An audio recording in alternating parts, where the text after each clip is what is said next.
I think I may have a ghost. I'm in my basement studio, and every now and then the door just starts banging. Nobody else is home. I can't even blame kids. If it happens during the recording, I'm going to just keep going so you can experience the ghost. Let's take a look at the late night shows. You saw the other day that President Trump took that cognitive test, and then he did an interview explaining about it, and he said, it's like you'll go person, woman, man, camera, TV. So they say, could you repeat that? So it's person, woman, man, camera, TV. And the late night host went to town on that. Jimmy Fallon said, it was impressive until they asked Trump what he ate for lunch that day. And he said, person, woman, man, camera, TV. Fallon again, what's he doing? He sounds like someone playing charades after pounding Chardonnay. Colbert said it's not an intelligence test. In fact, getting a perfect score merely signifies that the test taker probably does not have a cognitive impairment. I'm going to need something stronger than probably for the person who has the nuclear codes. Wait, unless those are the nuclear codes. Good joke there, Fallon. You know, I actually feel a lot better knowing that the President of the United States passed concussion protocol. Trevor Noah said Donald Trump is the only person who can talk about a cognitive test but make me feel like I have brain damage. Trevor again, he's gone from bragging about his historic electoral college win to boasting that he can solve the puzzle in a Happy Meal. In fact, I almost feel like obsessing over a dementia test you took 2 years ago is the real dementia test. Colbert said, see, he's been harping for weeks now about this cognitive test that he took. And just to remind you, it's not a hard test. It includes questions like, name these animals. And then in a Trump impression, he says, well, that's easy. I'll call the first one Corey. The second one I'll call Lance. And the last one, Corey 2. Seth Meyers said, oh my God, he can name 5 objects in his field of vision. How does he do it? Send this man his MacArthur Genius Grant. Get Mensa on the phone. They're going to want to see this. It's like if the minds of Einstein, Hawking, Kasparov, and Jobs were all rolled into one and then stuffed inside the body of an alcoholic walrus. Trevor Noah says, you see, acing this test, it doesn't make him a genius. It makes him a guy desperate for accomplishment. Seth again, seriously, dude, it's not a test to see how smart you are. It's a test to see if you're okay. When the referee asks a boxer what city he's in, it's not a geography test. Seth again, this is a test they give grandpas to see if they can keep living in their house because God forbid you miss a payment on your reverse mortgage. Wow. What a great set of jokes. Good job, late night writers. All right, I told you Jim Gaffigan spoke to Parade magazine, so now your grandma will know who Jim Gaffigan is. They talked to Jim about doing comedy during the pandemic. He said, it's been a difficult time to say the least, but you know, I did stand up in New York 2 days after 9/11. People need a break from the news. They asked, what are the challenges of being home 24/7? And Jim said, distance learning has been an impossible task. You're not just the tutor of your children, you're the personal assistant and class monitor.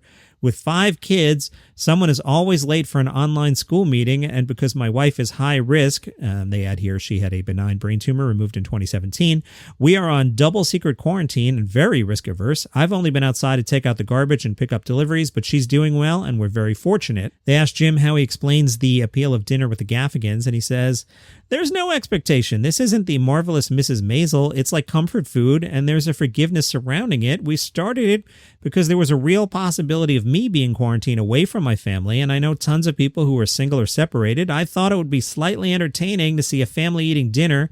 It's also a strange piece of community because there's a fundraising aspect and we read the donations aloud. We're trying to set a good example for our kids and get them off screens and thinking about other people. Parade asks, how do you plan the menu? Jim said, I'm feeding 7 people, so it's not like I'm just sticking something in the microwave. You have to think ahead, and you're cleaning up after 5 children, so I will make breakfast when the kids get up, and then around 4:30 or 5, I make dinner, and I'm not a chef.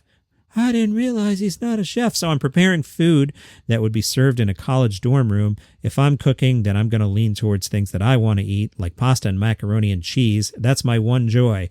That's my one joy, too. I like pasta. All right, I'll stop. Tom Segura and Christina Pazitsky, they are married. They host the podcast Your Mom's House, and they have sold their home. The LA Times says their Woodland Hills home traded hands for $1.875 million. That's $125,000 shy of their asking price. But don't worry, they made a profit. They bought the house in 2016 for $1.612 million. And don't act like you're not curious. I'll tell you. Double gates guard the property.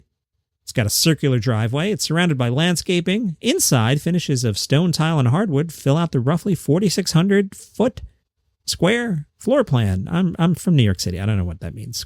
Square foot. That's country stuff. Jimmy Carr is going to be performing in Dubai. If you're not familiar with Jimmy Carr, so the Brits right now are like, we fucking know what Jimmy Carr is. And the Yankees like, who is Jimmy Carr? Why don't you go on Netflix? And when they keep sticking Jimmy Carr in front of you, push click on one of those videos. He is very funny. I'm a big fan of Jimmy Carr. So my rankings now. So I have Kinane ahead of Gaffigan. I'm putting Jimmy Carr ahead of Kinane and Gaffigan. I'll try and do this from the top of my head as more comedians come up. You know, there are other comedians that might eventually make the list, but right now the world rankings are number 1, Jimmy Carr, 2, Kyle Kinane, 3, Jim Gaffigan. All other comedians will be considered eventually. Now, Jimmy put out a statement and it's like so fucking serious that like it's weird. Here is Jimmy Carr's statement. I can't wait to visit Dubai next month. This will be the first time I perform for my UAE followers and hope that everyone is ready for a laugh during these strange times. And that's it. I'm making a face. If you were in the studio with me, you'd see me making a face. Normally, comics throw in something wacky into a quote. Pretty serious there. Hey, it's Sunday, which means there's a new episode of the Weekly Comedy Thing. That's the show I host on the Live by Live app, LiveX Live, if you're looking for it in your app store. It's free. It's got music stations. It's got comedy stations that I program. So if you want to hear comedians like Jimmy Carr and Kyle Kinane and Jim Gaffigan, you can download the app and you can hear some actual comedy bits programmed by yours truly. And then I host something called the Weekly Comedy Thing, which is sort of like this, where I do news stories. But say I mention Jim Gaffigan, which I did on this week's show, then I play a Jim Gaffigan bit. So you should check that out. The new episode is up right now. And I'm bringing this up extra, not just to plug the show, but this week I played 2 comedians that I think are starting to get forgotten just because time marches on. They are Richard Jenny and Robert Schimmel. I'm trying to remember when Jenny was like super popular. I guess that was the 90s. Schimmel definitely was the zeros, the aughts, the first decade of this century, as we call it. I only dealt with Jenny once. And I'll tell that story on some Sunday when I want to pre-tape. But Robert Schimmel, I knew reasonably well. He would be up at Sirius a lot. And he was a really, really cool guy. So I really miss Robert Schimmel and Richard Jenny. I enjoyed his comedy. So they're on the Weekly Comedy Thing if you want to check that out on the Live by Live app. And oh, good for me. I've got some leftover stories that I'm too tired to read. So that's your comedy news for today. Subscribe on Google and Apple and follow on Spotify and plenty more tomorrow. Thanks.